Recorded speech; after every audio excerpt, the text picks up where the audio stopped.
Voces que forman parte de la noticia. Roberto Aspiazu es periodista, es consultor corporativo, también historiador y representante empresarial. Tiene una larga trayectoria y conoce muy de cerca la realidad del país. Es nuestro invitado a esta hora en los micrófonos de Así Amaneció. Roberto, buenos días, bienvenido. Buenos días, un saludo a los radioescucha y a su orden.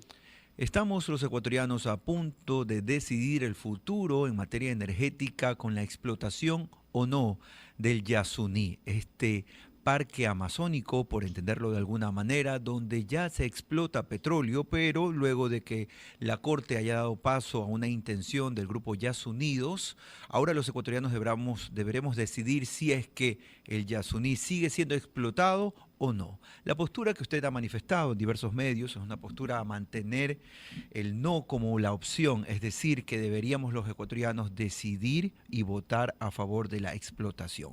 ¿Cuáles son los argumentos principales a pocas horas de acudir a las urnas, Roberto?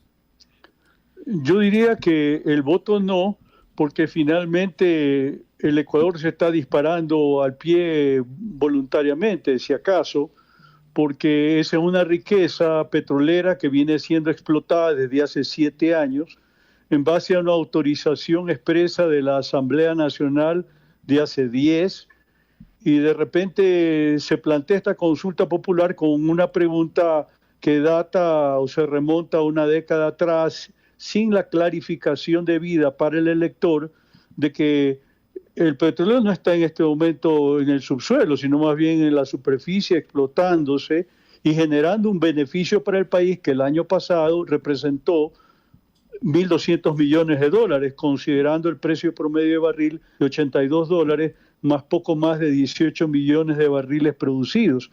Evidentemente eso sirve para financiar el gasto público en distintas obligaciones, como por ejemplo aquella de la educación superior, donde el año pasado se educaron 600.000 ecuatorianos de manera gratuita.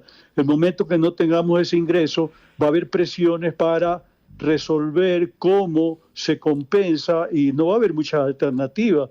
Se reduce el subsidio a los combustibles o se aumentan los impuestos, de manera tal que eso es lo que tiene que pensar el elector en términos de conveniencia.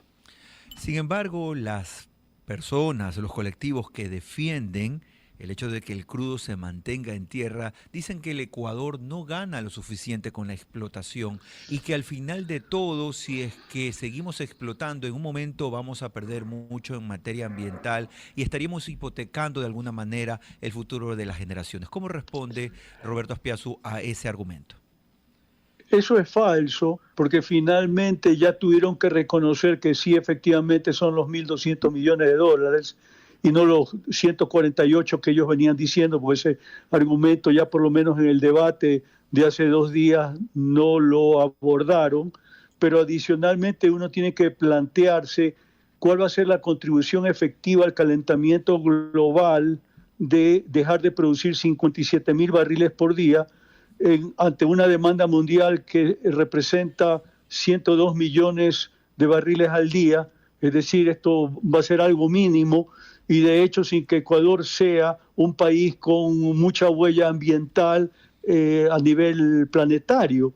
Es decir, este sacrificio le correspondería a países productores como Estados Unidos, que este año está apuntando a un récord de 12.8 millones de barriles al día, y no nosotros que producimos menos de 500.000. Es decir, ahí hay un argumento potente, pienso yo, para tratar de razonar alrededor de este tema. También se dice que se está destruyendo la selva, pero creo que ya está suficientemente evidenciado que apenas en esa zona se han intervenido 80 hectáreas sobre un total del Parque Nacional de Yasuní de más de 1 millón de hectáreas. Entonces verdaderamente es algo muy acotado, una intervención que verdaderamente se ha cumplido con estándares de protección ambiental suficientes, de manera tal que no se ha perdido ni una sola especie animal o vegetal, de forma tal que el argumento de que se está matando la naturaleza, especies animales o vegetales,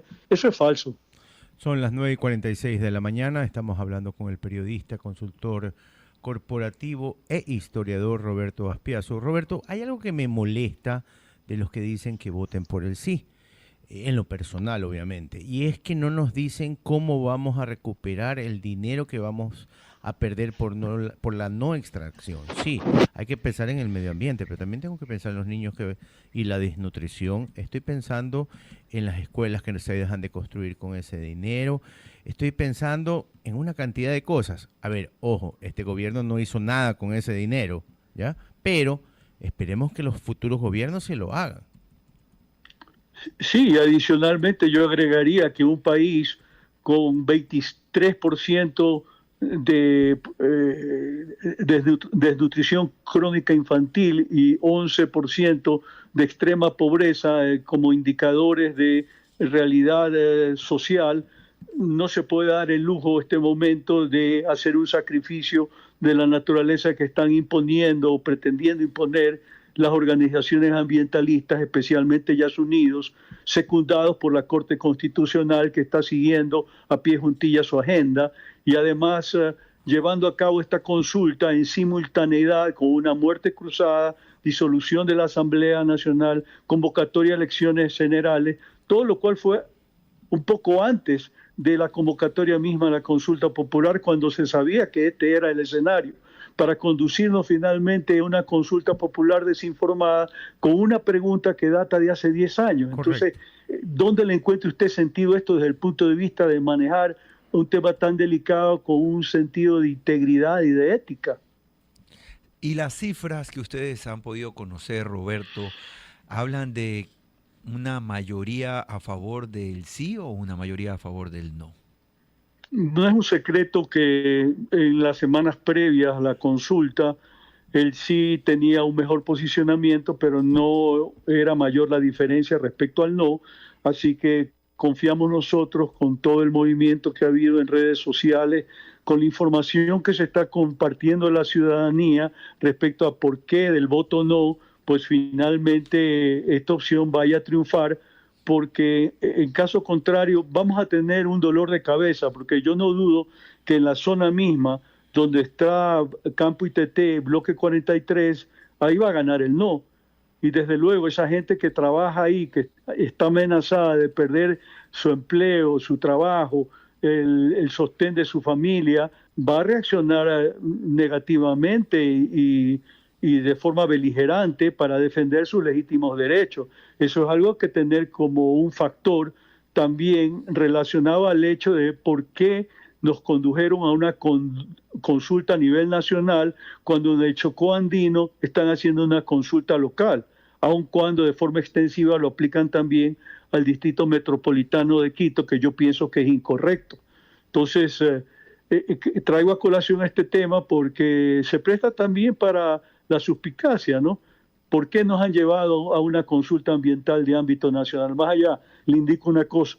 De acuerdo al artículo 407 de la Constitución, que es el que permite, a pedido del presidente, que la Asamblea Nacional autorice la explotación de extractivismo en zonas de parque natural, establece claramente que ante esa eventualidad que se dio en 2013, la única entidad que puede convocar a consulta es la propia Asamblea, la Asamblea que ha dado la disposición pertinente, ya ni siquiera la Corte Constitucional. Así que ahí hay un tema como para la polémica posterior. Gracias a Roberto Aspiazu, periodista e historiador, además de consultor corporativo, hablando sobre la consulta popular del Yasuní.